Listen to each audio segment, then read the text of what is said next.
Copy the link and paste in preference area to install the board.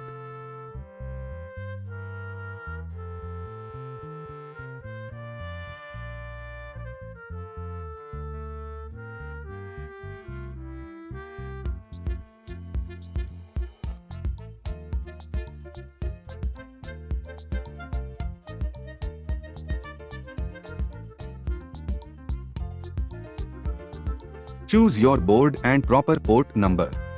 If you do not know the port number, see in Device Manager. Click Upload button to upload program to your board.